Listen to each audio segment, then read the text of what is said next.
And welcome to a new episode of The Simpsons Did It. I'm your host, Steven Skolansky. And I'm your co-host, Robert Skolansky. And today we're all going to get famous. If we're not already. I mean, we're a Simpsons Did It podcast. So, I mean, we're pretty damn famous already, I feel. Maybe. Have you ever done anything that got you, like, 15 minutes of fame, either at, like, school or just, like, in the real world? Like, not like... Yeah? Yeah. So, back in the day, I was a huge Weird Al fan. Okay. And for our... I think it was our 8th grade, like, graduation... Or no, sorry, it was Pop... I think it was, like, Pop Squire, and we all had to do, like, a song with dance moves and blah, blah, blah. And a lot of people did, you know, your traditional, like, Boys to Men or whatever. Well, I was like, those songs are all dumb, and all the songs that I did like were like Green Day or Blink, and obviously those tracks weren't really going to be allowed. So I did Amish Paradise from Weird Al, and I had the trench coat, did like my own choreography and everything. Teacher was kind of pissed because you couldn't find a non-lyrical track of it, so they didn't want you to have to sing. They didn't want you basically to cheat and sing along. Yeah. They wanted a music undertone so you could sing with the music. Yeah. But that didn't exist, so I did it anyway. But that's kind of the backstory. But when I went to Israel, I told one of my friends that I could do the entire thing with choreography, like verbatim, and in Israel, the camps, youth groups, all the stuff sent a bunch of people to Israel. And so it was a good, like, 500 some people. Yeah. And they had kind of a welcoming week where we all got to do skits, kind of like, I don't know if anyone out there has been to camp, if you guys have done like skits and stuff, they wanted to perform skits. Well, me being like one of the popular kids in our group, I was like, yeah, I could do Amish Paradise for Weird Al verbatim, know all the lyrics, still know all the choreography because it wasn't too far after. Like, oh, really? And so I did that in front of like 500 people with our camp, like 20 some people that went to our camp out there.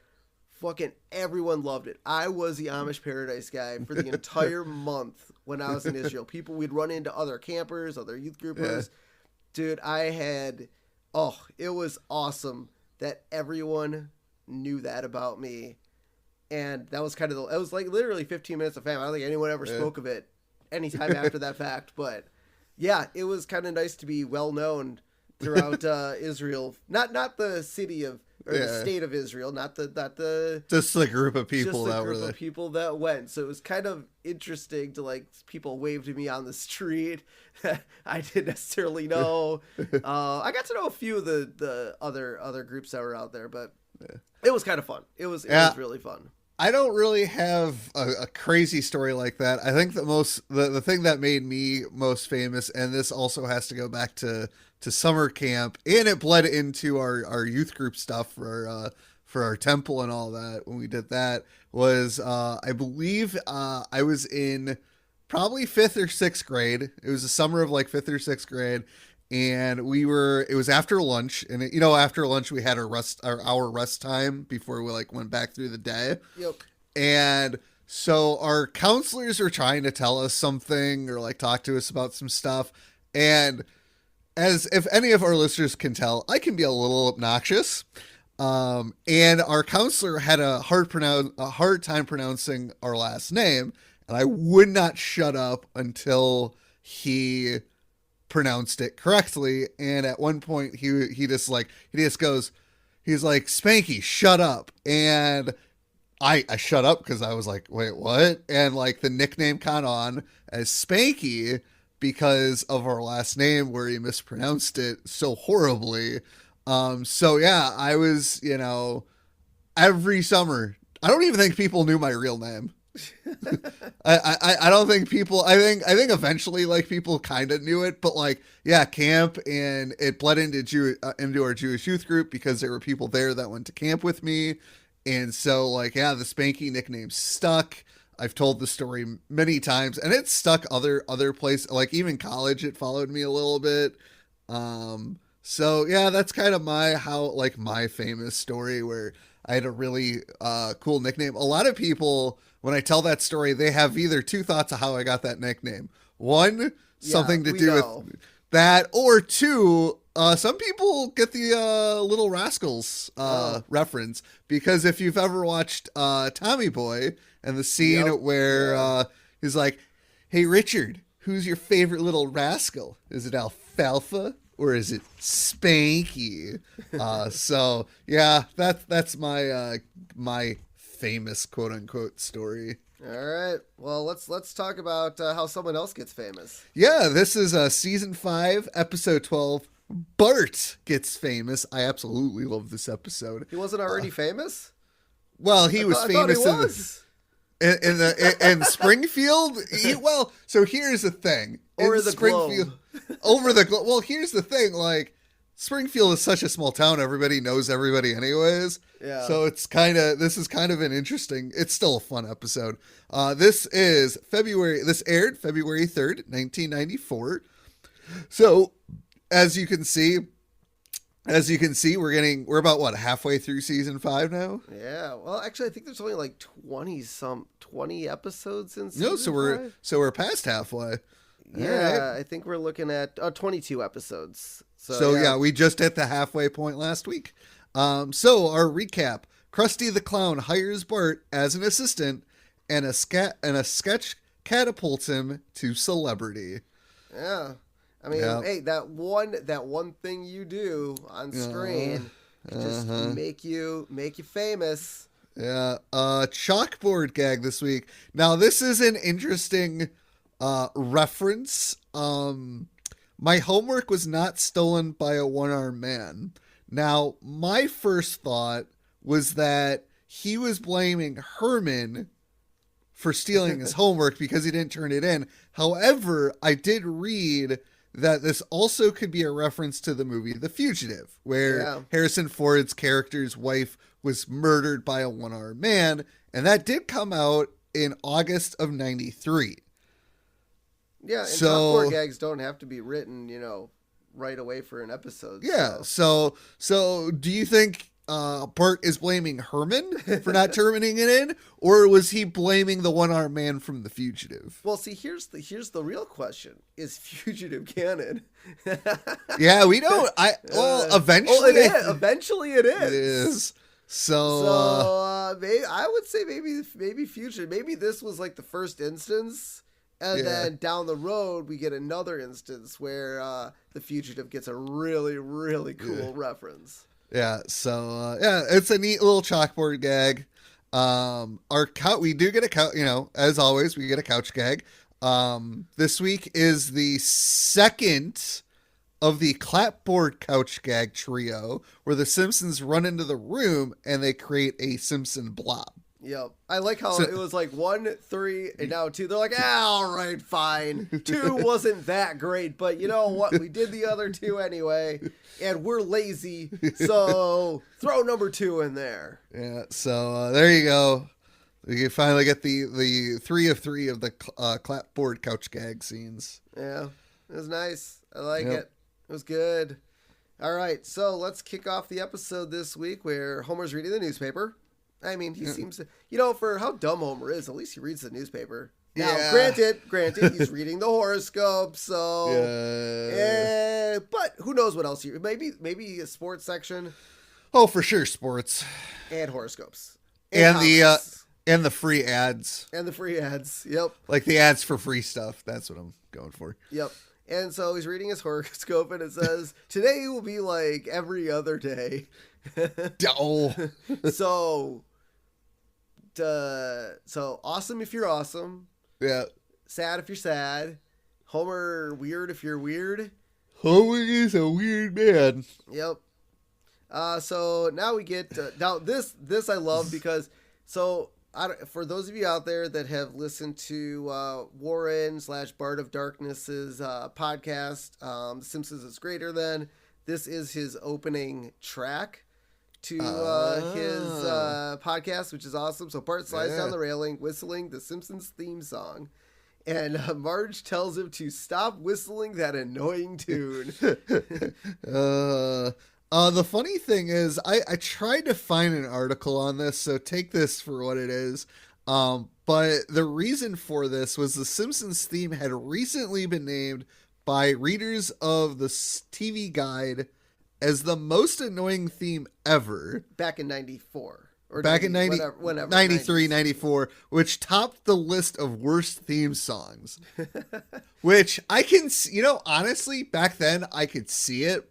But nowadays it's iconic. Yeah, I knew Bart did this. Like I knew it because of Warren's thing, but even before Warren's thing, I knew that this was a thing. Yeah. Funny thing was, I thought it was like season 15, 16, like way down the road. You are 10 years off, sir. I know. 10 like, years it's off. so weird. Like, my memory of it was not this early. My memory of it was, kind of middle of the pack where they're just making fun of the Simpsons theme song. And I completely forgot about this scene. So here's my question. My question. Obviously, Bart's whistling it, right? Yeah. So the intro of The Simpsons starts always every single time in Bart's school. Yes. Right? So Bart's, goes out of the school, and that's when the theme song is playing, right? Yeah. Is this Bart's soundtrack to his life? And Maybe. that's why, because he's hearing it in his head, whistling it down the stairs. Like, is this just his I'm going to go Andy McElfresh on you. It's a joke. That's not you're just saying he's whistling the Simpsons. Yes. Theme. But I'm getting it. I'm going deep, man. You are going way too deep for a simple joke. It's a simple joke. No, man. This is Bart's soundtrack to his life. I don't think it is. Oh, you don't? All right, fine. So Lisa asked Bart why he's so happy. And Homer's like, the kids got to go to school. Homer has to go to work. The only person who has it easy is Marge. And I like how she's just scrubbing the floor. Poor house Marge. Yeah. Well, she doesn't really work. I mean, she is a housewife, but that is a job in and of itself. Yeah. I feel like they have their finances are okay. I don't know. It must be. I don't know. Yeah, because of all that gold in the floorboards. That's right. It keeps coming back to that, doesn't it? Yes, it does. It keeps coming back to the money in the floorboards. And so Bart tells Lisa about his field trip that all the kids are going on, and Lisa sarcastically tells Bart that school is for losers, and then Lisa daydreams what life would be like, if Bart goes on the field trip, but Lisa does not go on the field trip, and she lives in a mansion. And is this the first future incarnation that we've had? Well, no, because this is just a daydream. Oh, well, I guess aren't they all? Well, I guess no. Some of them no, are. Because don't forget, really happens. Like the first episode of like Future, I believe was the episode the Bunny Rabbit and the storytelling, right? When Lisa's president. No, that's in the future. That's a future episode. No, you're talking about there's a past episode. No. The first episode of the current stuff we've done was the episode where Bart wasn't allowed to watch the Krusty the Clown or the Itchy and Scratchy because they go into the future where he's the Supreme Court Justice. That's right. Okay. Back to Lisa's daydream. Yes.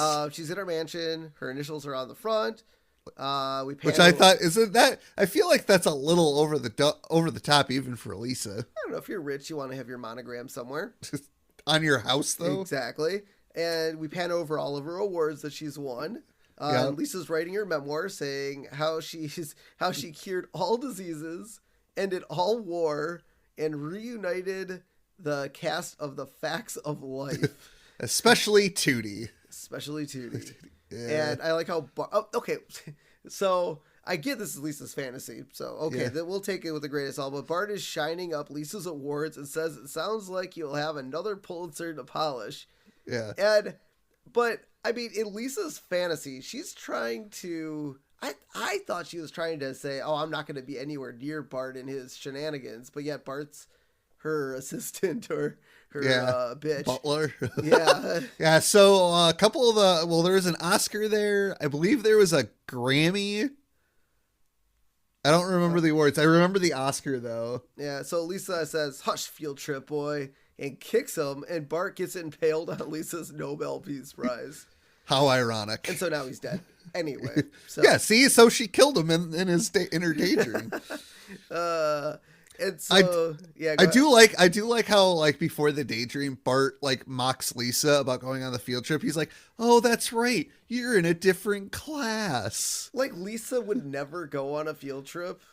Yeah. Like, ever. I have a question coming up, but we'll continue on with the episode. Okay, so Edna we cut to school, and Edna's telling the class, "Hey, we're going to be going on this field trip this year." Okay, so here's my question. Wouldn't they already know where they're going because parents have to sign a release form allowing kids to go on a field trip? Yep, and it's funny.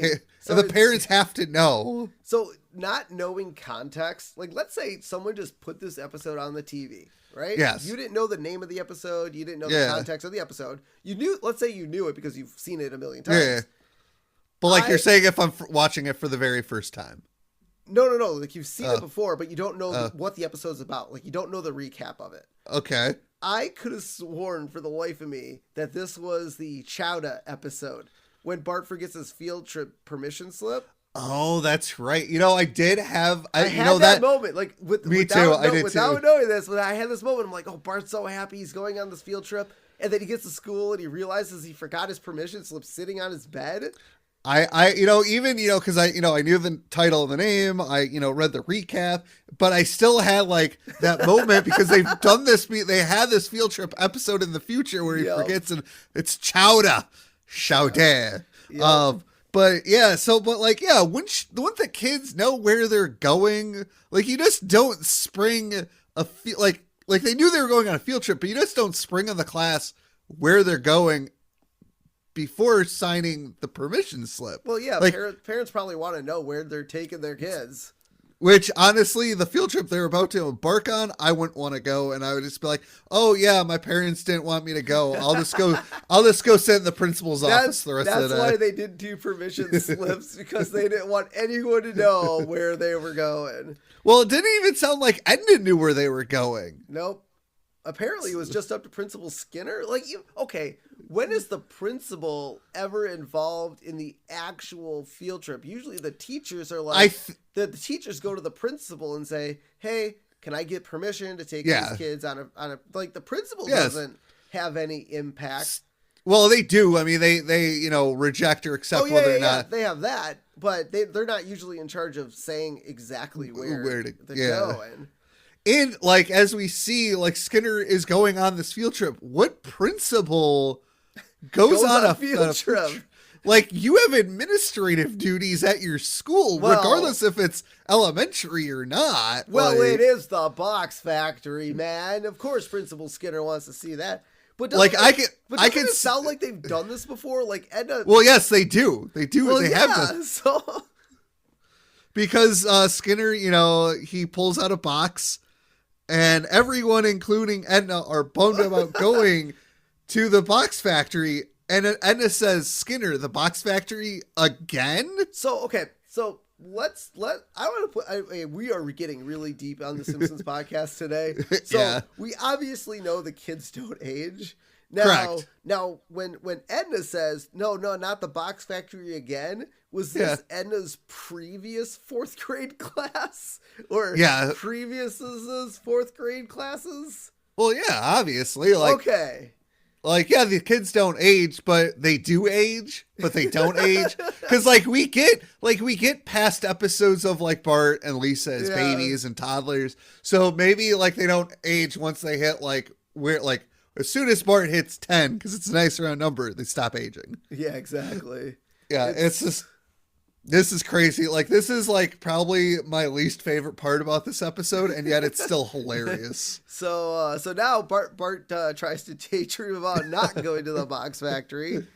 And I he's like, even his imagination, the class is still going to the box factory.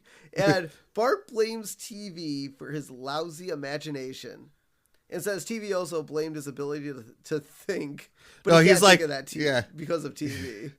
The reason Bart decided to imagine was Martin leans over and says, "Oh, this will be fascinating." And he's like, "Well, I should just do what Lisa does and escape from reality. escape into fantasy." Yeah.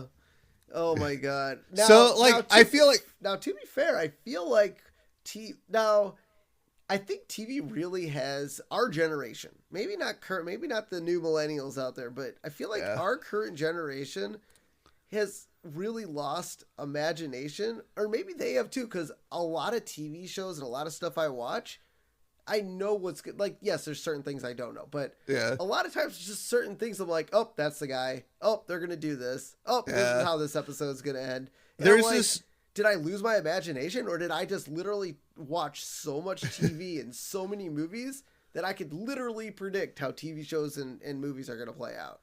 I think it's the latter, where you've watched so much, but at the same time, I think, growing up, we watched a fair amount of TV, but like whenever I would visit my friends, like in the neighborhood, we were always, playing with Legos, playing with play sets, we were playing like in the summertime, a buddy of mine, we had a sandbox out back, and we, play in that and have all sorts of crazy imagination. There's a meme out there where like it's a picture of a stick, and you're like, if you didn't use this as a gun or like a sword, you didn't have a childhood. Like I did that. I grew up, imagining sticks were swords and guns, and but here's the thing, watching Star Wars, I would imagine like it was a blaster from Star Wars. Like, so I don't think TV necessarily degrades the imagination. I think as we get older, it might, because my kid has the biggest imagination in the world. Granted, he doesn't watch much.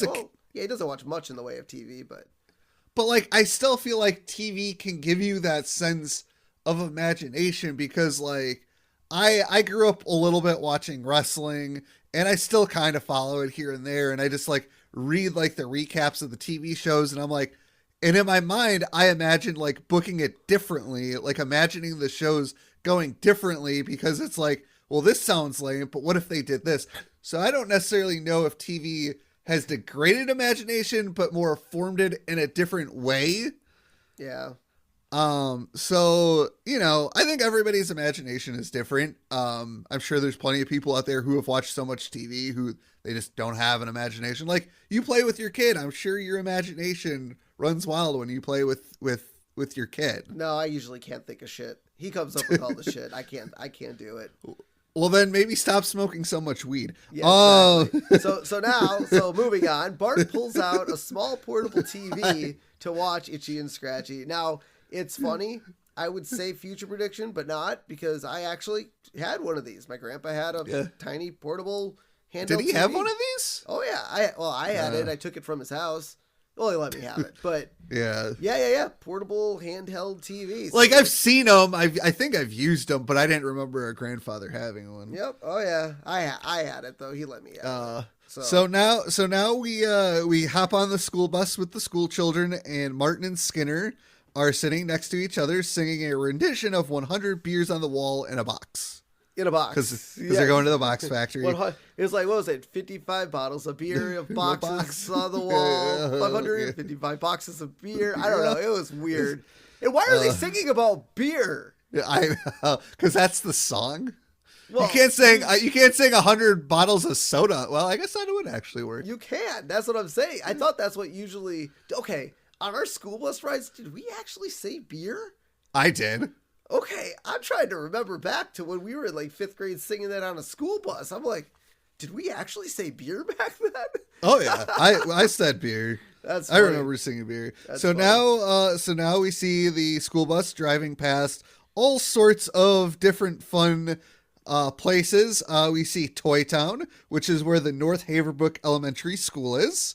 We see the fireworks testing range, which I don't know if you want to bring elementary age children too. I mean, it would be fun, but if you're wearing like protection, ear protection, and eye protection.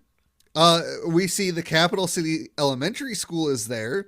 We get the Slide Factory where the Shelbyville Elementary School is. I would love the Slide Factory. That would be dope. Just going up and down slides all day. Hell yeah. And then now we also see a school bus for the Spittle County Elementary School. And for those of you who don't remember, Spittle County is in the episode where Homer manages Lurleen. It is the birthplace of Lurleen Lumpkin and the home of the Loogie. Yep.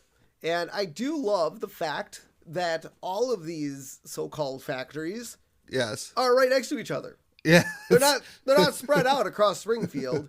They are literally side by side through the By the way, it's like car dealerships. All car dealerships are all lined up down a road. All the good factories are lined up down. It must be in the warehouse district. So I have to ask you this question because this popped into my mind. Did you think they were going to drive past the puppy place? No. Because that was in an episode as well of The Simpsons where they drive past, like, not a puppy factory, obviously, but like a pet store, maybe like a puppy pet store. Do you remember this? Sort of, but I'm not 100%. Okay. Cause that crossed my mind because I know there is an episode where they're driving somewhere. It might've been a past episode, but like, yeah, they drive past like a puppy place. Yeah. I remember a past episode. I'm gonna have to see if I can find that. So they get to the box factory and Skinner and Martin, excitedly get off the bus. Yeah, they're all excited, but the rest of the class is like, why are we here? Yep. And so now we get into the box factory where the tour guide is telling the long and boring story of how the box factory became to be. Yep. No, I mean, I would love to hear that.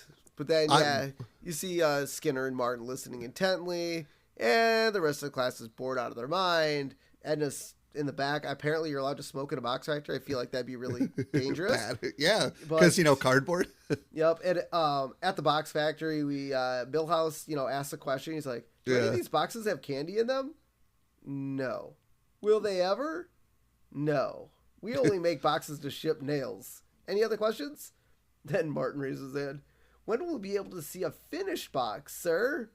Oh, we don't assemble them here. That's done in Flint, Michigan. Oh my God. That's such a weird... It's so weird to drop Flint, Michigan of all places. It's just a crappy town.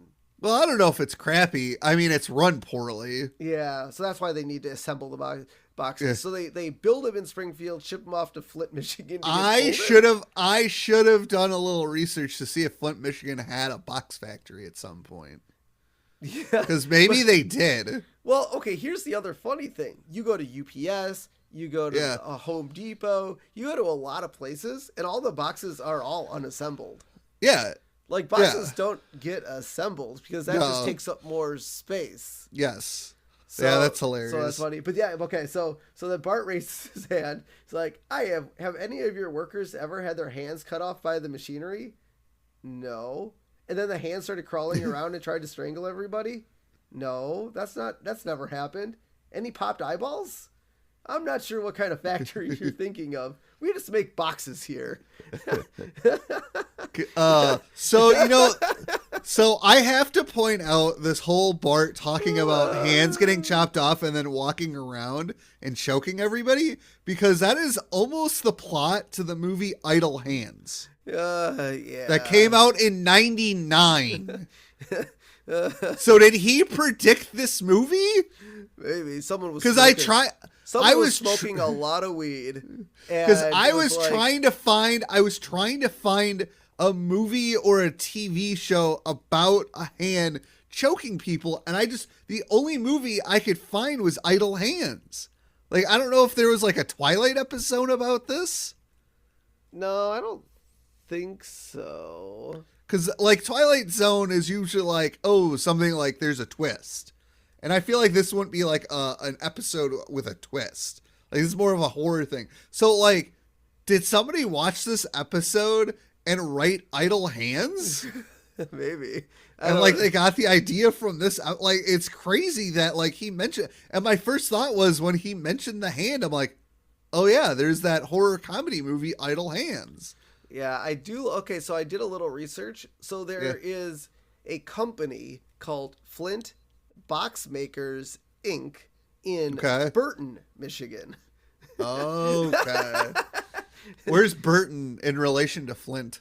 I don't know. That's gonna take a lot more research. So just go to Google Maps and do directions. Not enough time. We got to keep moving. We gotta keep moving along.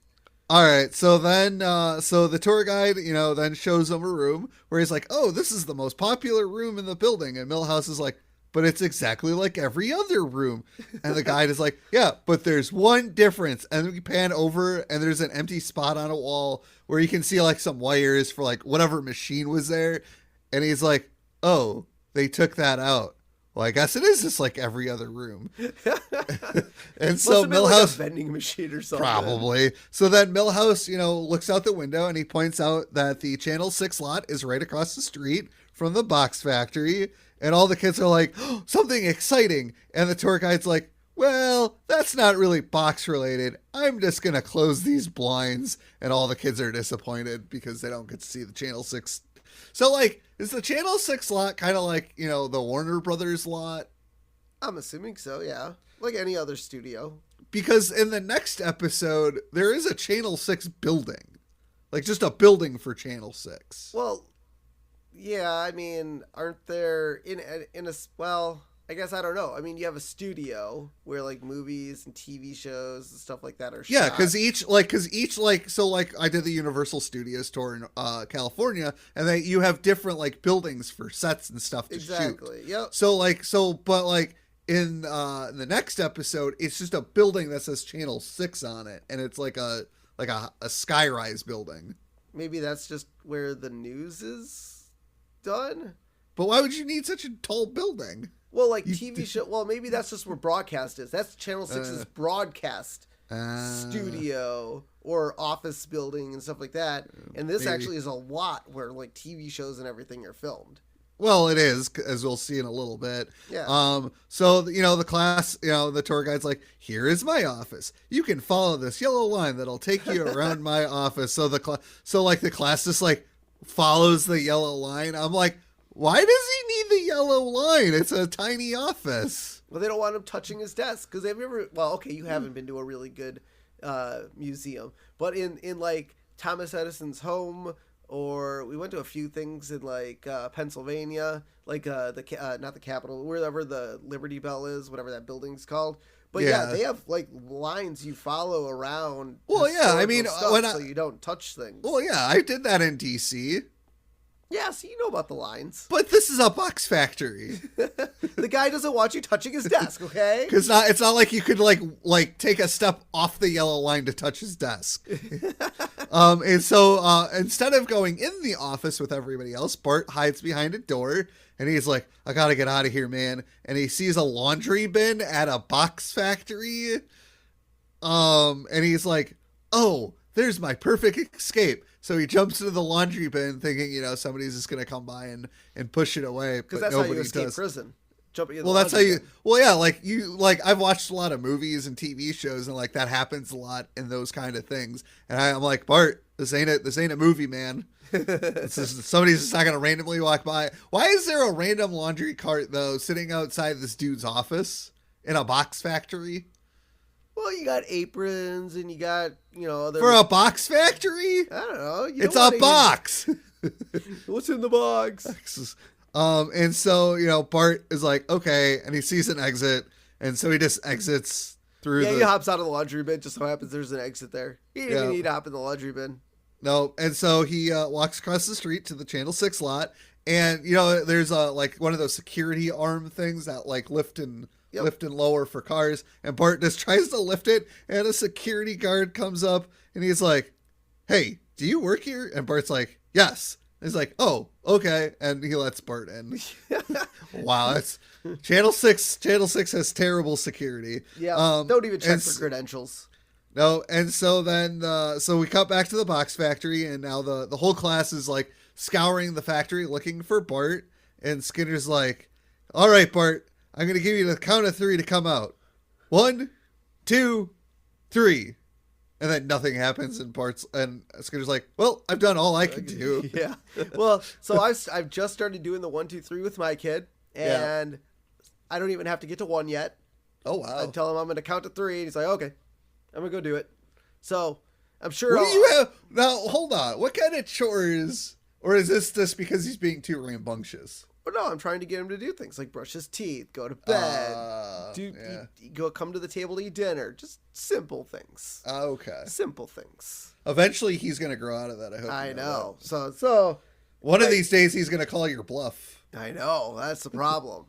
so then Edna calls the Simpson house, but Marge was in the shower. Edna must have needed to speak up because Marge was wearing a towel. No, because Marge did the thing. Like, I think I've done that before too. Like, I was either in the bathroom or taking a shower where like the phone rings. I'm like, oh no, hold on, don't hang up. And then they hang up before. Like, I think you've done that. Like, you've called me and like I didn't notice, and then I would notice and like, oh God, don't hang up, and then you hang up because I didn't answer the phone in a timely manner. Yeah, but Edna's like, no one at home. Well, come on. I guess Marge could go out run errands and stuff. Yeah, but no one was home. So so now they call the power plant, and I like how apparently the phone just rings to Homer's desk. Well, maybe she has his extension. Okay, and Homer apparently was also taking a shower. Now here's the thing: at first it seems weird, but he works at a nuclear power plant. Yeah, so the only thing that I'm wondering is in the he's a safety inspector, so it would almost stand to reason that near the safety inspector's area, the chemical showers would be. Yeah. And so Homer runs out, picks up the phone, and listens. You'll have to speak up. I'm wearing a towel. I love it. This has been, because I'm pretty sure this has become a meme at this point. Oh, yeah. Absolutely. Oh my God. I saw when she calls Homer and he came running out, I'm like, say the line, Homer. Yeah. Say the line. Because this episode's all about catchphrases. Yes, it is. So now Bart walks into the studio and we see Bumblebee Man doing a recording for his show. But I like how he doesn't like the lobster on his ass. Yeah. And it's not big enough. It's not big enough. Yeah. So they put a giant mousetrap on his ass, and I do like the fact though, like, he's doing his Spanish accent and like, I and all that, and then like he's like, cut. I don't like this, and he like speaks so elegantly. I know. And he's like, well, and his producer or director's like, well, how about a giant mousetrap? He's like, I love it, and then he just goes back to un trap grande or whatever. Yeah. Like, it's hilarious. No, so good. That's awesome. Like I mean, I don't think I necessarily expect that, but no, that's the point. But that I like how they kind of bosh the stereotype. Yeah, you know what I mean. That's pretty cool. That they're like, he's just acting. This is what the acting. You mean he's not a giant bumblebee man? No, I'm saying like the way he talks isn't. Oh, that's indicative of Mexican culture. Yes. And so now we see Bart walking by eating a Danish. No. You skipped the box fact. Oh yeah, sorry. So now we see Homer is holding up Skinner by his shirt, asking him how he lost Bart. Really? Really? How did you lose Bart? It's Bart. Yep. And Homer notices Bart's lucky red cap on a box. Now that's kind of sad. I feel like Bart would notice that his hat was missing. Yeah, how did... Wait. Was he even wearing a hat when he went to the box factory? I think so, but at one point it does disappear off the top of his head. Okay. I didn't even think about this. Well, did he wear a hat to the box factory? Well, so he was wearing the hat at the beginning of the episode. Okay, yes, because when he was sliding down the stairs. But he wasn't wearing it in class, I don't think. And I don't think he was wearing it on the bus. So, but like he brought it with him and he dropped it, maybe? Apparently. And Homer's like, oh, he's a box now. A box. Homer, that's not how death works. Yeah. Okay. So now we cut back to the studio, and Bart is eating a Danish, and when he sees Krusty yelling at his assistant, who then fires him because there's no more Danishes left. I mean, Krusty's got to have his Danish. He's got to have his Danish. And so Kent is reading over his script. He's like, France. Yeah, I'm pretty sure that's going to get you suspended if you do that on air. Yeah, you probably shouldn't change your script. I'm sure the writers were very good at writing it. And I feel like most reporters should have pretty good enunciation or... Yes. Although there have been some news reports that they can't pronounce someone's name absolutely correctly or... So I will say usually when it comes to name pronunciations, if you don't ask... I do know one of the anchors I work with, he will skip over words if he doesn't know how to pronounce them. Like if it's some like weird, like, so the Public Museum here in Green Bay has a segment of their museum dedicated to women throughout history. Hold on. And they name the exhibit Herstory, you know, like history, but they named it Herstory. But he didn't realize that's how it was pronounced, so he just skipped over it. Or like there'd be like some museum, this museum. Well, he just said this. He said this museum has an exhibit dedicated to women throughout, you know, history, and then he just went on. So he just kind of skips over it, but like makes it work. So like I can understand, you know, Kent being frustrated because he doesn't know how to pronounce Kuala Lumpur, but at the same time, he should be asking a producer how to pronounce it. Yeah. Oh, yeah. So, I mean. Probably. Might be a good idea. If you don't know, especially since you're reading the script before you go on air anyways. Yeah. Absolutely. You might as well. Yeah. And so Bart goes and grabs Kent's Danish and yoink. Yells, yoink. I do that so much. I will like I'm not even taking anything from somebody. Like I'll just be picking something up and I'll go yoink. Yep. And then Kent repeats the word yoink and notices that his Danish has gone to dramatic music. And like they like zoom in on the dish. Yep. Yeah. Bum bum bum.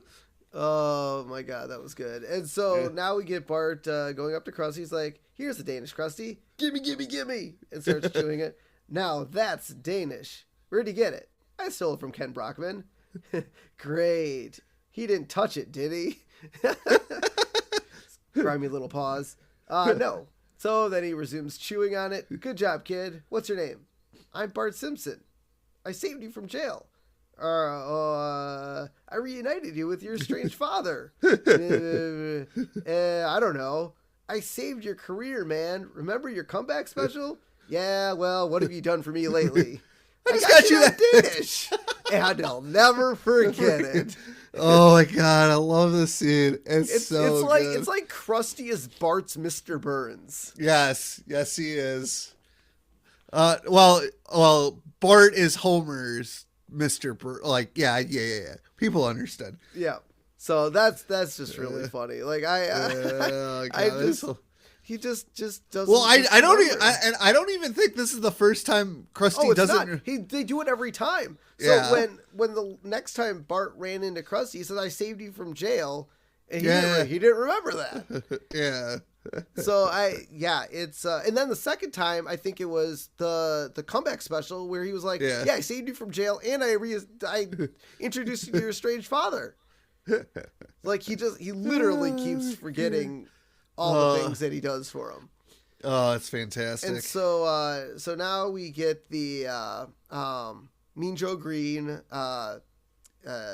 word I'm looking for? Reference, thank you. Where Krusty throws Bart his towel and Bart's like, "Wow, big clown hanky." It's a towel, you idiot. And so now Bart is hired as his new assistant. Yeah, for those of you who didn't get the reference, there is a commercial with Mean Joe Green, who played for the Steelers, I believe.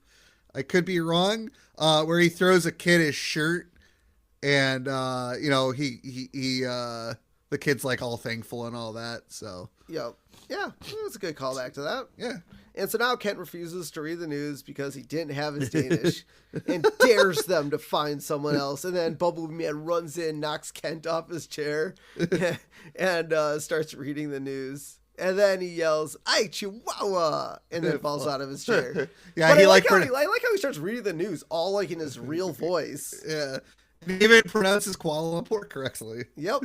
Yeah. Oh, God. I thought he crossed it off. I feel like Bumblebee Man saw the crossed off and saw the word France. It's like, screw this guy. I'm reading the real words.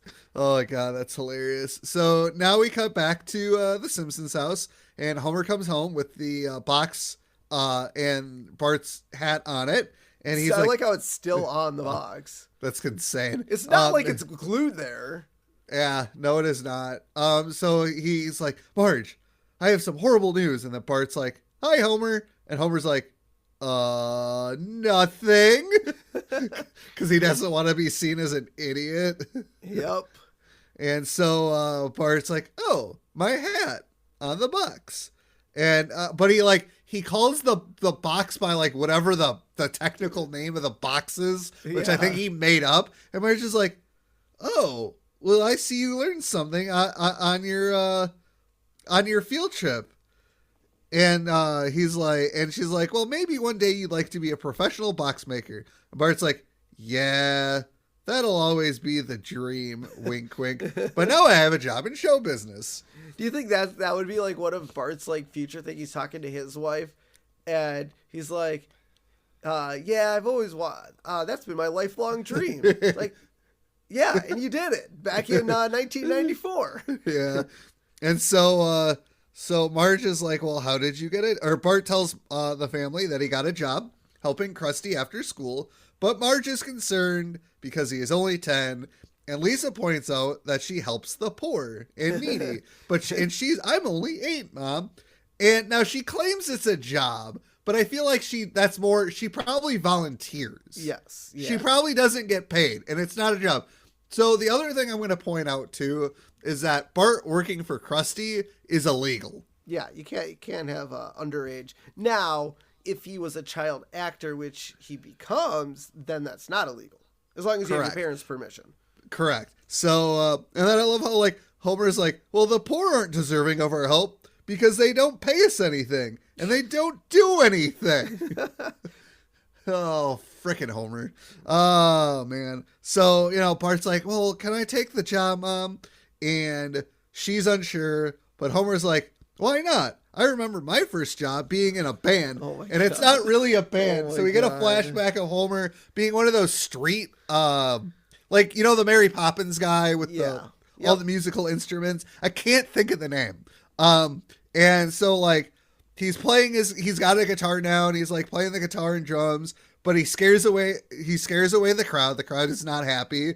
And another street guy who has a monkey, like the Jack in the Box monkey thing. Yep.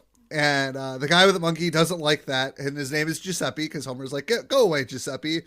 And Giuseppe's like, "Pepe, attack." And the monkey attacks Homer in the face. And he's like, "Oh, my face." By the way, the song that young Homer is singing here is as a one-man band. That's what it is. It's called "Tighten Up," which was a #1 hit in '68 for Archie Bell and the Drells. Oh. So, yep, never heard of it. Nope, never heard of it. So, Homer, so we come back to reality with Homer. Oh my God. And he's like, "Bart, one day you can have an electric guitar." And Bart's like, "Dad, I was asking to work with Krusty." Or he's like, "I was asking for a job." And Homer's like, a job is called a gig when you're a musician." Yeah. I mean, it's not technically wrong, but that's not what they were talking about, Homer. It's like, it's called a gig, son. So now we cut to the studio, and Bart is amazed that he gets to be working for Krusty. And he's, talking it up with a production guy, and the guy's like, "I wish I were dead." Yep. And so this sounds like Robert all the time when we're talking on this podcast. Jesus. Or in real life. And what are you talking about? My job? Yeah. I wish I was dead. Yeah. But then we see Krusty. We can see Krusty showing Bart around. He's like, "This is a dream factory, the birthplace of magic and enchantment. Now I need you to go clean out my toilet, right in here, boy. If it Ew. I don't know what I was thinking last night. This will take you a couple hours. I do like the fact that Krusty starts out by telling Bart not to listen to the production guy. Yeah. Listen to the production guy. Now, what's really funny is I do crew on and off in the Twin Cities for films and some TV shows. Now, it's not a consistent job, so maybe I don't. But every time I'm on set, I am enjoying it. It's just so much fun to be around everyone. But I guess since I don't do it every single day and consistently, I haven't lost hope yet. Now, here's the thing. Working in television, I feel is probably a lot different than working on like TV sets and movie sets. Now, I'm sure, depending on who's running the set, you probably get the same feeling. I worked in television for 14 years. I have never been this miserable. It really goes to the core of who is running the room. It really comes down to management. Right now, that's all I'm going to say. So, Krusty has Bart clean out his bathroom. And so, we cut back to the Simpsons house, and Bart's trying to prove to his friends that he works on the show. And he puts in a VHS tape.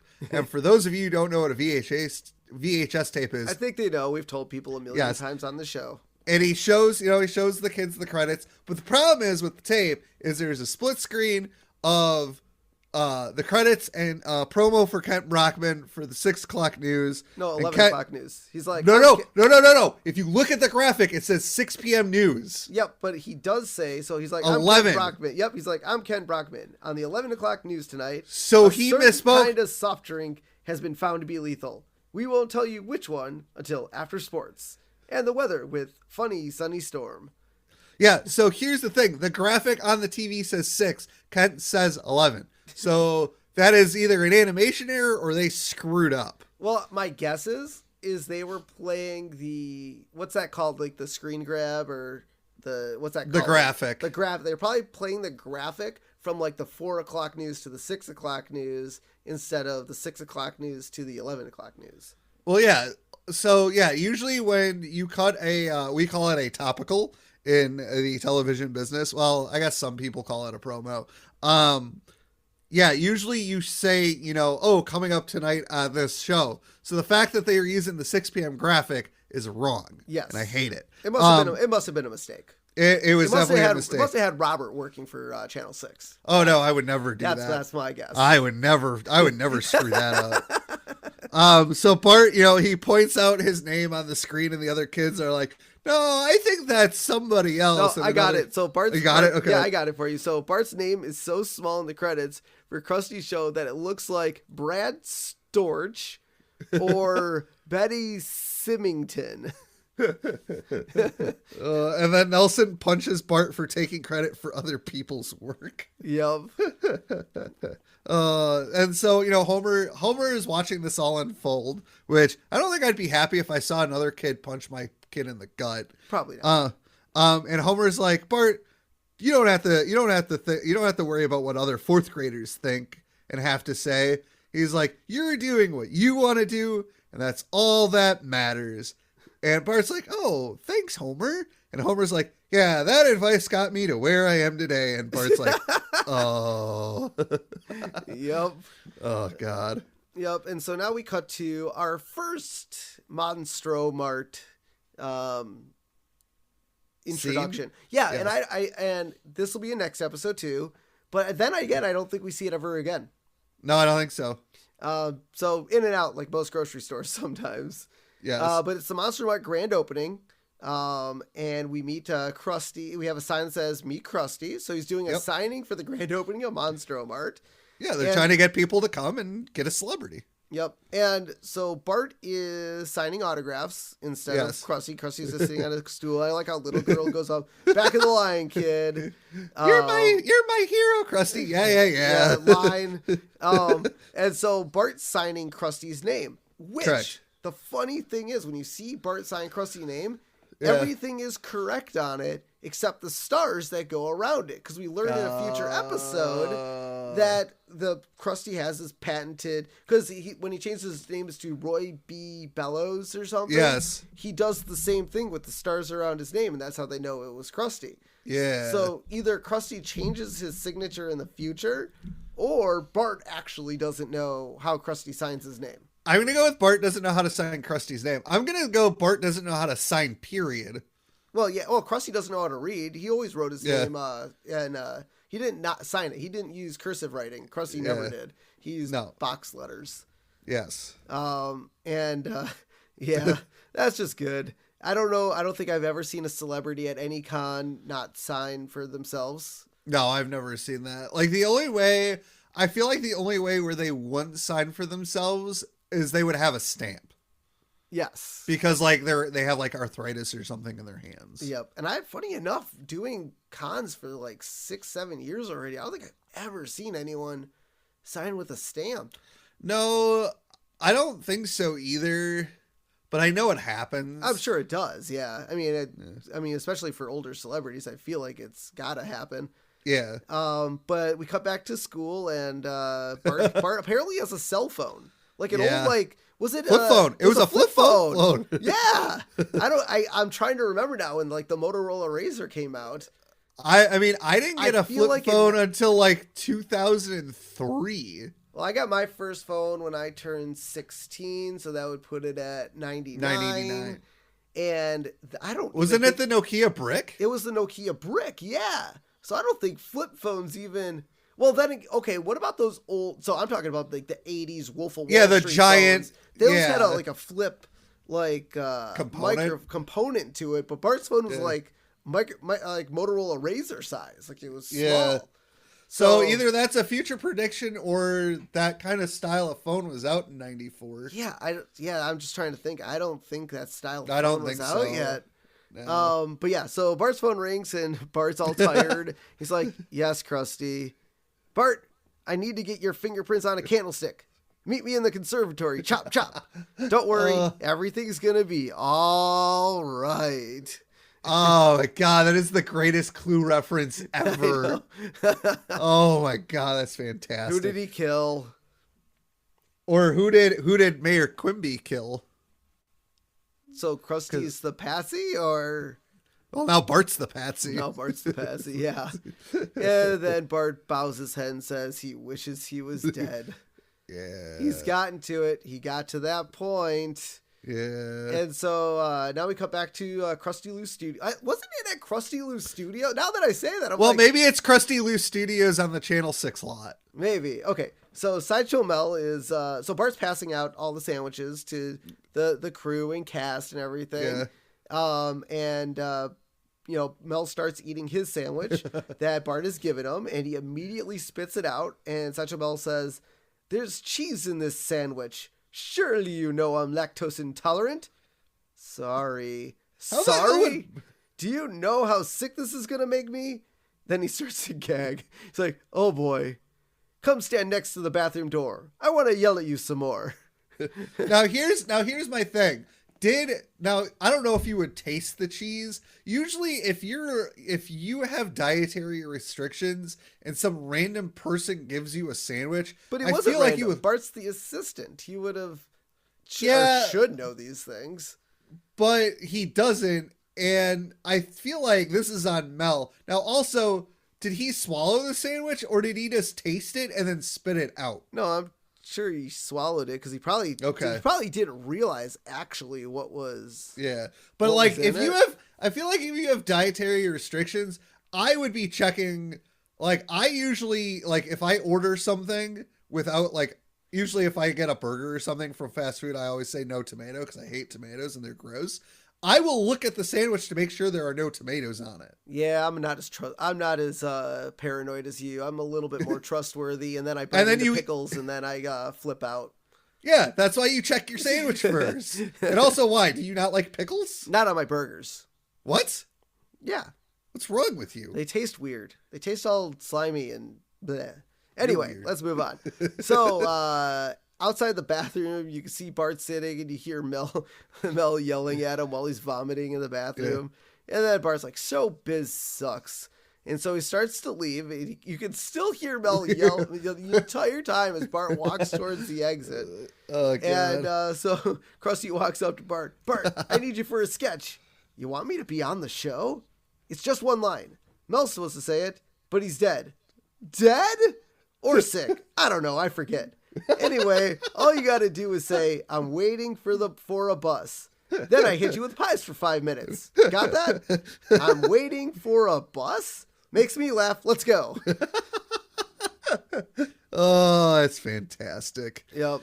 And so the show starts, and Krusty, waves to Bart to come out on a set, and Bart starts walking on and says his line, but as he's saying his line, he walks into a cardboard cutout and basically destroys the entire set.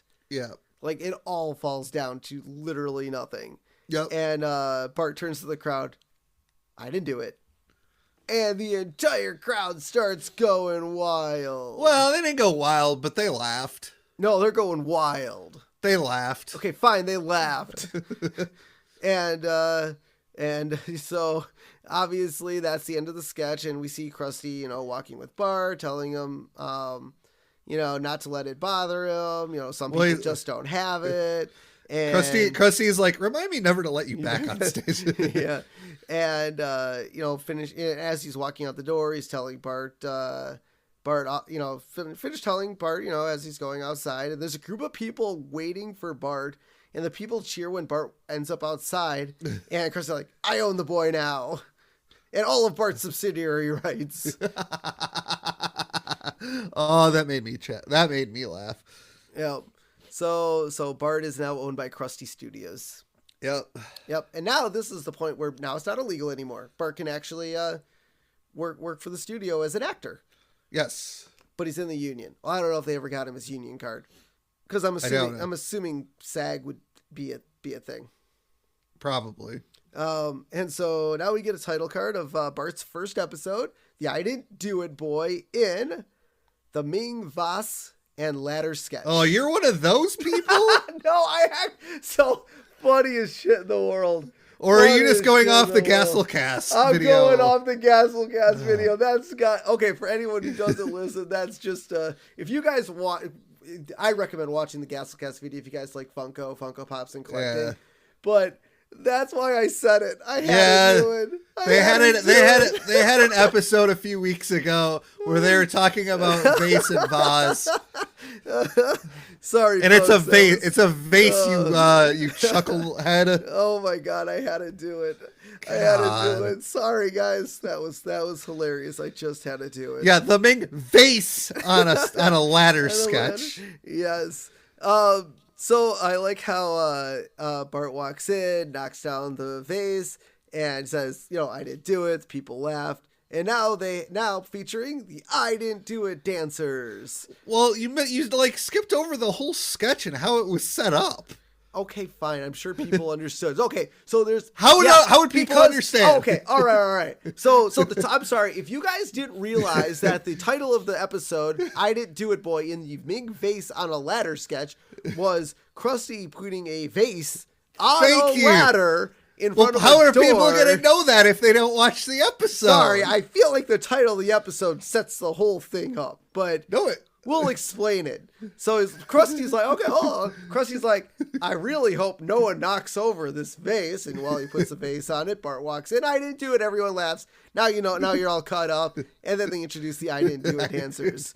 That was great. That's the sketch. I feel like Krusty's sketches are going a little bit downhill now. Yeah. But we cut to the Quickie Mart where Snake is robbing a poo, and he's like, "Give me the money." And Snake, and not to move, he's like, he hits, always like, don't hit the, doesn't he say don't hit like the button or something? Oh no, he's like, don't move, I'm totally holding a gun. Yeah, it's like Apu hits the panic button underneath the counter. He's like, I didn't do it. And then they start laughing.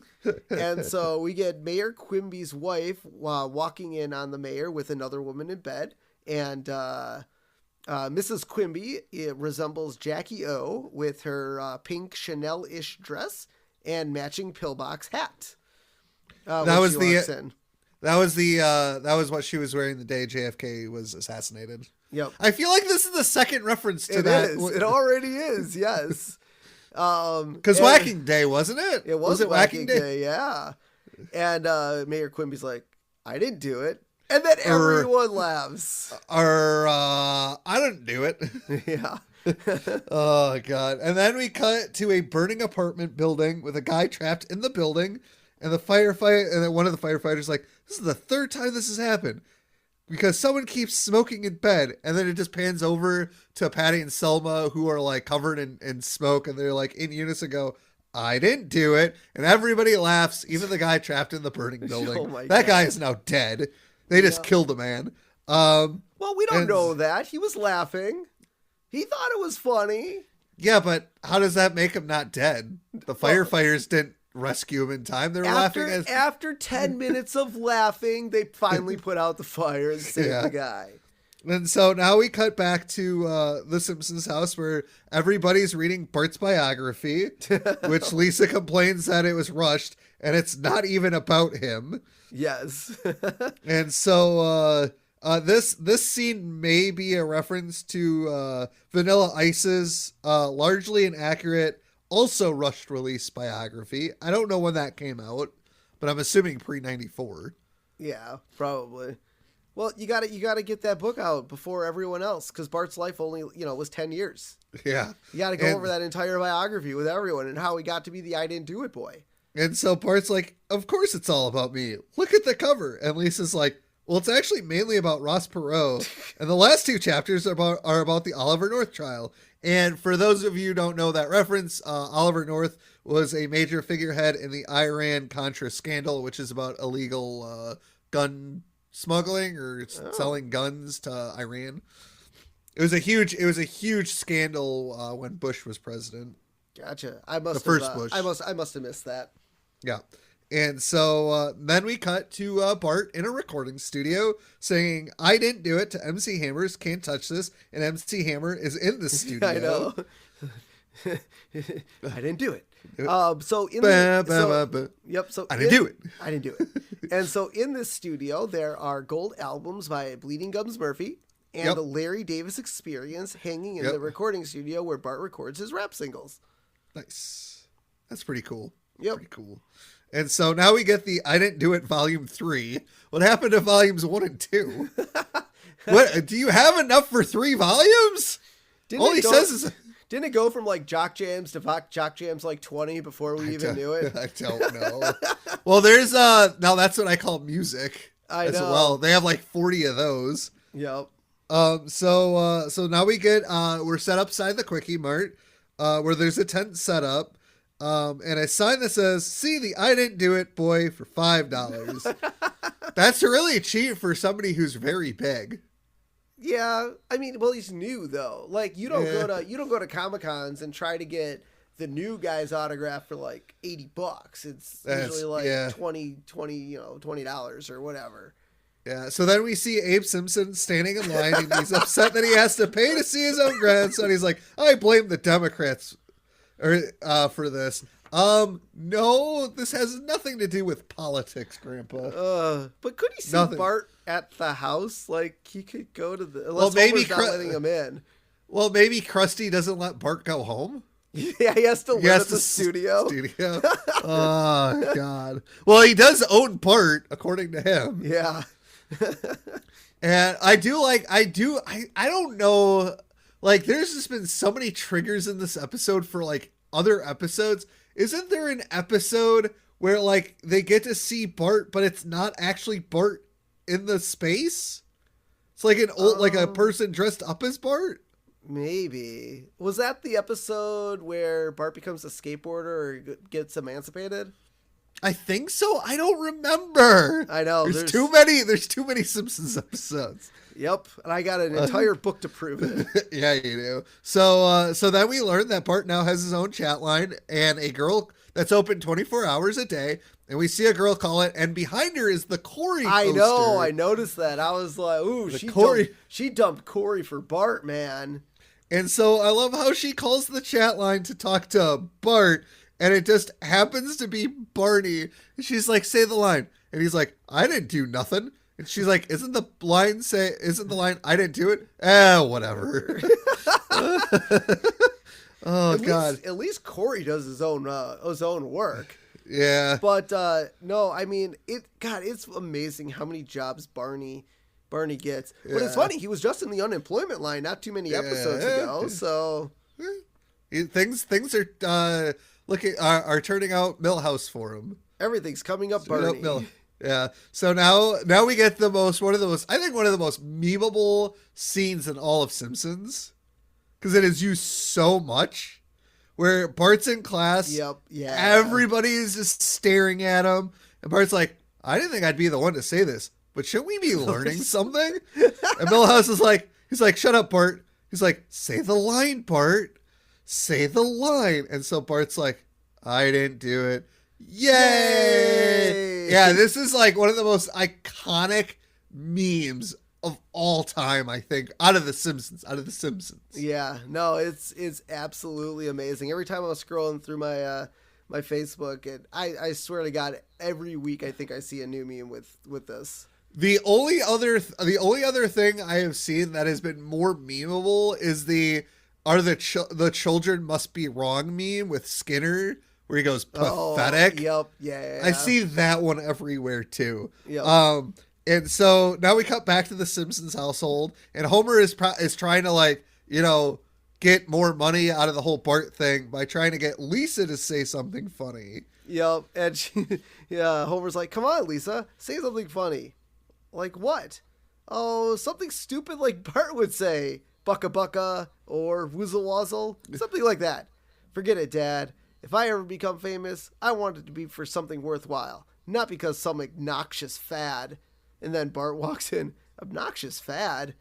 Don't worry, son. You know, they said the same thing about Urkel and that little snot. Boy, I'd like to smack that kid."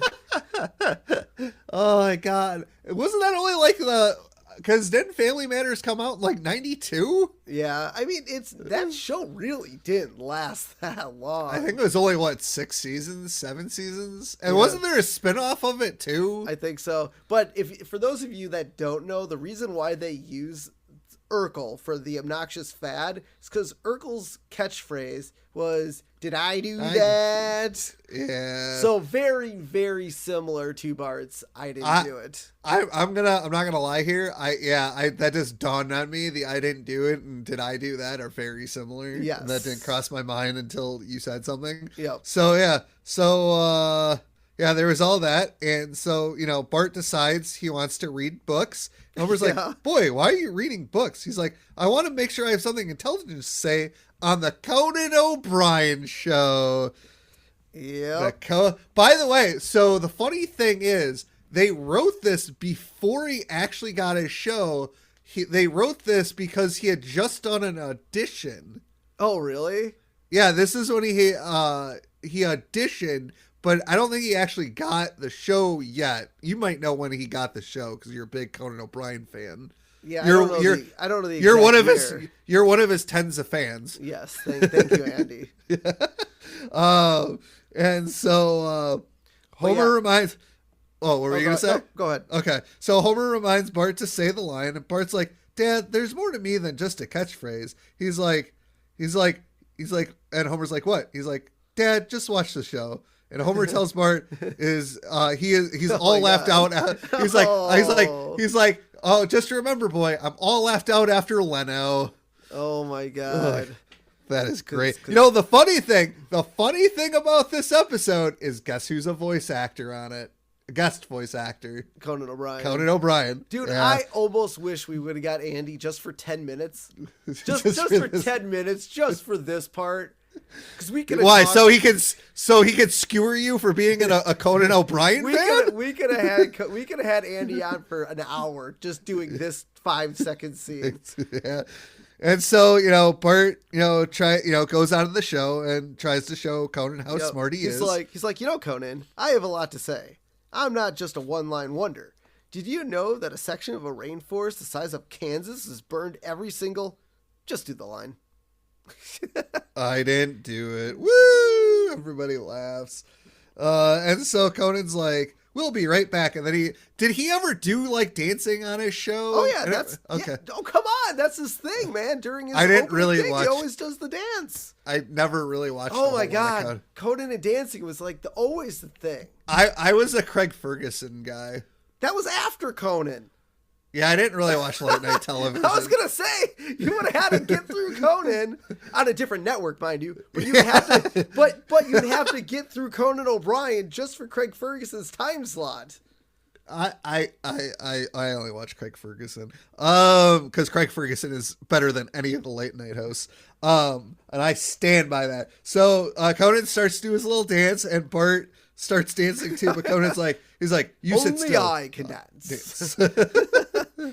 Oh my god, that's great. So now we get Bart, in his bed, and he's like, well, what's going to happen to me if I just do the line? And he daydreams about the Match Game 2034. And for those of you who are unfamiliar with Match Game, it was out in the 70s first, I believe. Yep, that was the original run. And now they do Celebrity, like right now, like on ABC. Yeah. They do Celebrity Match Game. Is Match Game hosted by Alec Baldwin?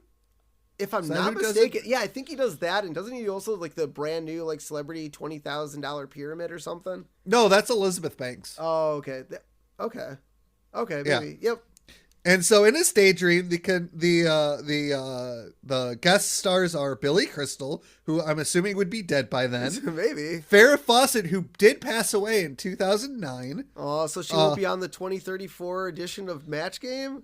Not unless they get a head in a jar, which, hold on, I'm getting to that. The I Didn't Do It boy, he doesn't even have a name. He's just the I Didn't Do It boy. Ventriloquist Lonnie Anderson, Spike Lee, and the head of Kitty Carlisle, to which Bart knocks, so he like looks at her, she hisses at him, he knocks over Carlisle's head, and then screams, which then he screams because he wakes up. But so this is, what is this, the second, or is this the first instance of Matt Groening doing... I think this is already the second head in the jar, because did they have like presidents or something with heads in a jar in an earlier episode?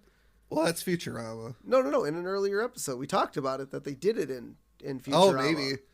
Oh, maybe. Wasn't it like the Hall of Presidents or something? And I can't remember the episode. I feel like the Simpsons have already done the head in the jar bit. Yeah. So, so they do the head in the jar bit again, and Bart screams and wakes up. Yep. Yeah. So now we cut back to Marge telling Bart it's time to get ready for the show. And I like how Bart just barricades himself in the room. Like, well, he doesn't want to do it anymore. Yeah. He's like, I'm just a line. Can't do it. And so now we see Krusty back at the studio worrying about Bart and tells the crew to walk on his back, to relieve tension. Like that's what we have a lot of people do, walk on the back to relieve tension. The entire crew just he's like, I need somebody to walk on my back to relieve all this tension. And the entire crew just turns around and tramples him. And he's like, one at a time. Yep. Yeah. I'm sure Krusty is dead at this point, by the way. No, remember he gets well, no, that's Sideshow Bob that got trampled by elephants. Yeah. So maybe, I don't know. I mean, maybe if they walk nicely. I don't think so. It's Krusty. So now we cut back to Marge and Bart, and Marge is like, honey, I know you feel a little silly saying the same 4 words over and over, but you shouldn't. You're making people happy, and that's a very hard thing to do. Yes, and it is. Bart opens the door and comes out. You're right, Mom. I shouldn't let this bother me. I'm in television now. It's my job to be repetitive. My job. Repetitiveness is my job. I'm going to go out there tonight and give the best performance of my life. And Marge says, the best performance of your life. And then Bart says, the best performance of my life. God, I love that so much. It's such a great gag. Oh, God. Are they trying to say that the Simpsons are starting to become very repetitive? After 5, I mean, look at all the television. Like, how many original ideas are out there for like show? Like, they rebooted, or they didn't reboot, but they remade How I Met Your Mother. They're coming out, like, they redid the Animaniacs. They've redone, dude, they're doing a movie based on Wile E. Coyote suing the Acme Corporation. I mean, yes. I mean, as far as solely original ideas, there's not much. I mean, everything is either IP, reboots, or rehashing old shit, making it, new sequels. Or sequels. Or sequels.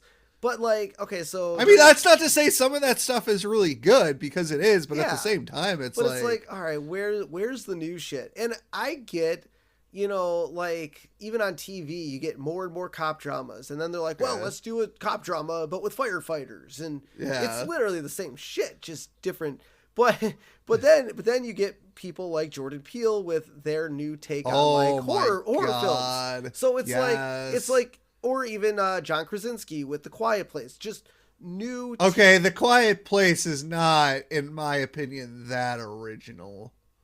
I mean, it's an original story, but it rips off concepts of other genres and other movies. Maybe. But I mean, it was done in a way where I think it's definitely not a rehash. Like I don't Get Out by Jordan Peele, amazing. I haven't had a chance to watch Us yet. I haven't seen it yet, but I'm ready for Nope. Nope is going to be. Nope looks pretty. Nope. But like, as much as I shit on M. Night Shyamalan, that's basically true. I mean, Jordan Peele is kind of doing an early M. Night Shyamalan. Yeah, but like, The Sixth Sense was fantastic. Some of M. Night Shyamalan's movies are okay to good. A lot of them, I think, are just awful because the writing is just terrible. But at least they're original ideas. Good or bad, most part. Good or bad, they're original. Yeah, but they're not good. But good or bad, at least he's doing something. Just because you think you should do it doesn't mean you should do it. All right, you do it better. Okay, anyway, so now we cut back to Krusty Lou Studios, and Krusty is, he's like, oh, he kind of like walks one way, and then he turns around, and then all of a sudden Bart's there. He's like, oh, thank God. Yeah. And so Krusty introduces Bart, and Bart comes out and says the line, and no one laughs. There's no skit associated with it anymore. Yeah, it's gotta be associated. Like, could you imagine if, like, who's got a really good catchphrase nowadays, or just any time? I mean, as we learn in about 5 minutes, I mean, the Simpsons all have catchphrases. But like, I'm just saying, like, in a movie or TV show, who has a good catchphrase? Alrighty then. Okay, Jim Carrey doing "Alrighty then" as Ace Ventura. Could you imagine if? No, I bet you people used to walk up to him, maybe still do, and we go, hey, could you do the Ace Ventura thing? It's not as funny. Yeah. like you can't just go up to a guy and just be like, oh, say the line. Oh, he said the line. No, it's not. It's like, don't get me wrong. Like when you had John DiMaggio sign My Gold Bender, he signed it, kiss my golden medal ass. That is fantastic because it's a signature. But if I went up to DiMaggio and be like, say a line as Bender. No, it's not as funny because it's not in context. Yeah. Yep. Like, if I went up to John DiMaggio and be like, let's go already. He's going to go, who are you? Yeah. Like, it's not as funny. Yep. And so when no one laughs, Bart's like, Wuzzle Wuzzle? And the crowd's like now confused. They're like, what? This passes as entertainment these days? Yeah, I know. And so the crowd starts leaving, and Bart walks up to Krusty. He's like, what happened? Don't worry about that. You're just finished, that's all. Finished? It happens all the time. That's show business for you. One day you're the most important guy who ever lived. The next day, you're some schmo working in a box factory. I heard that. Yeah, we cut across the street to the guy. I wonder if he used to be on the Krusty the Clown show. Yeah, maybe that guy was on the Krusty the Clown show. Yeah. And so now Bart walks all sad, and I like how he walks by a taxi. This is great. That says $1.15 for the first ninth of a mile. $50 for each additional ninth mile. Yeah, cabs are expensive. I've only ever taken a cab, I think, once or twice. I've taken one twice. Once was a cab in New York. Okay, I've been in a New York City taxi cab. And that was pretty expensive. Yeah. The other taxi I was in was from LAX to my hotel. Okay. Now the funny thing is the guy was like so friendly. He didn't do he only did taxi on the side. He actually just had a driving service. Oh, and okay. so he gave me his business card and was like, yeah, dude, just call me anytime and I'll come pick you up and drive you. So he actually charged me less than like dumbass taxi fares.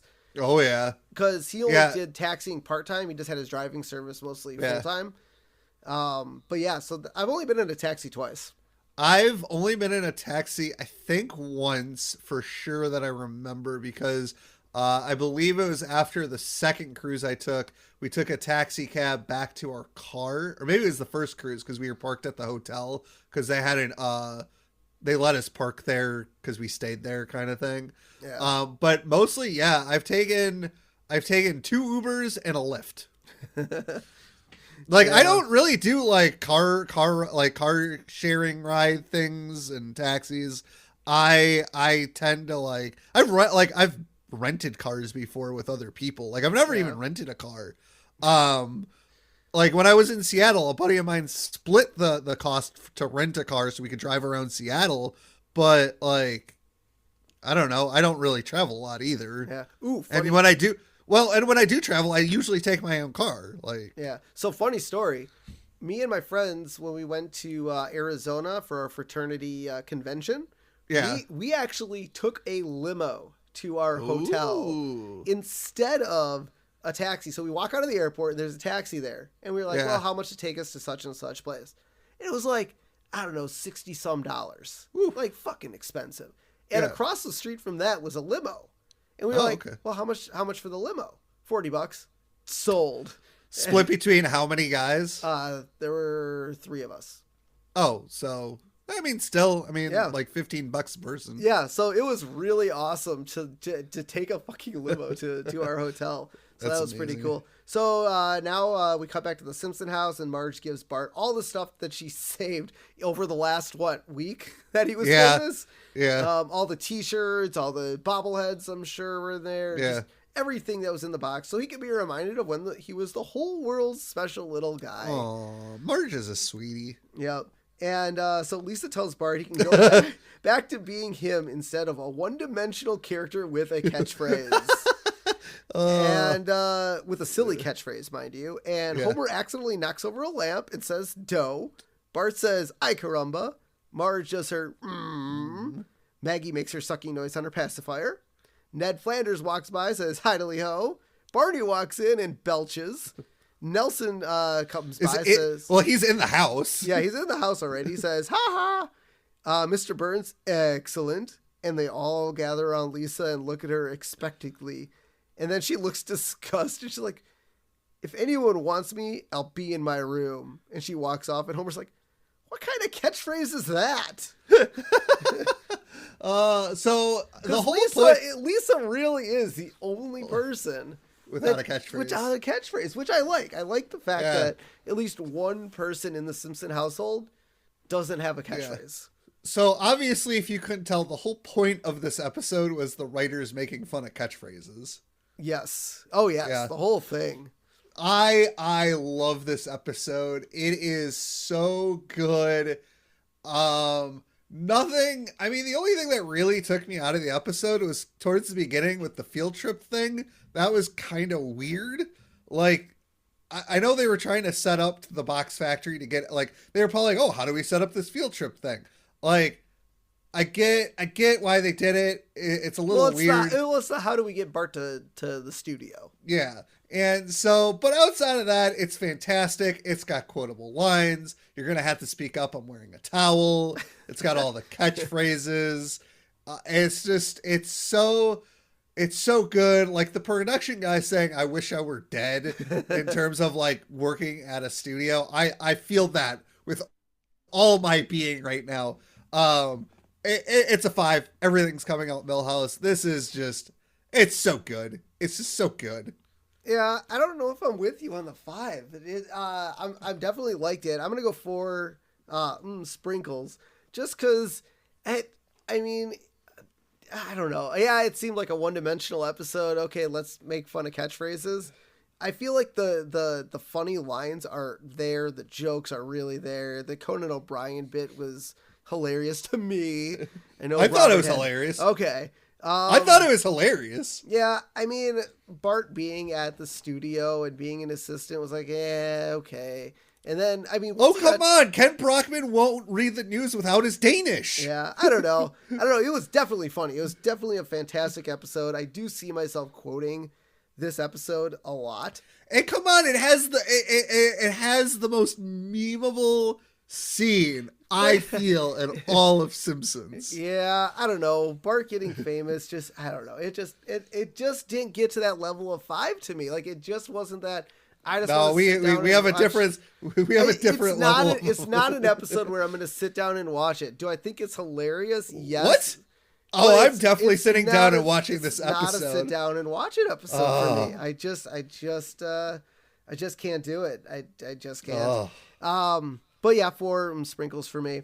So let's close out the episode with our character profile. And this week we have Bumblebee Man. Ay. Ay caramba. So Bumblebee Man's occupation is an international comedic sensation. Interesting. Well, I'm sure he's loved in Mexico. Yeah, because his country of origin is Mexico. Okay. His talent: getting hit, struck, pinched, caught, and shocked by various objects and making it look funny. Okay, I'm glad there's that last line there, because I was like, I mean, like the talent, like I could get hit, smacked, pinched, caught, and shocked by various objects. Jackass has already been done, Robert. Yeah, you're a little late to that. I'm about 20 years late. 25? Yeah. So no, is it 30-year anniversary for Jackass Forever? Dude, or 35. It's been on for a while. Yep. His first network that he was on was Channel Ocho. What's the line from Dodgeball? ESPN 8, the Ocho? Yep. His pets, a little chihuahua with the head of a size of a burned out comet. Oh yeah, that's right. I forgot about the comet episode. Yeah. Ay, no me gusta. So good. All right, guys, this has been fun. So let's finish it off with where you can find us. People must be listening very well because they're heading over to our Facebook page, The Simpsons Did It Podcast. Thank you. And we are now, as of February 17th, when we're recording this, we are at 1,049 followers on Facebook. Woot woot. So thank you guys very much. Let's say by the end of 2022, let's try to get to 1,500 followers on Facebook. I think that's our goal. Yes. That's our goal. Let's get to 1,500. So on Instagram, The Simpsons Did It Pod. We're only at about 900 on there, so doing really good on Instagram. Yeah. Twitter, that's one of our worst. We're maybe at 20.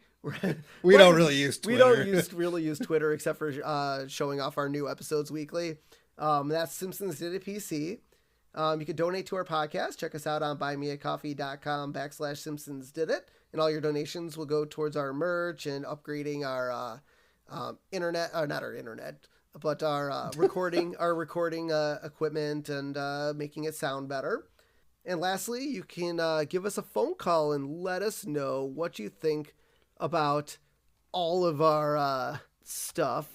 And that phone number is 612-584-0986. Give us a call. Listen to our wonderful voicemail message done by Jaden LeBron. And leave us a message. Let us know everything that you think about our podcast, stuff you might want to talk about on our upcoming podcasts. Anything you want. Just give us a call, leave us a voicemail. So until next time, I'm Steven Skolansky. And I'm Robert Skolansky. And this has been The Simpsons Did It. Shh.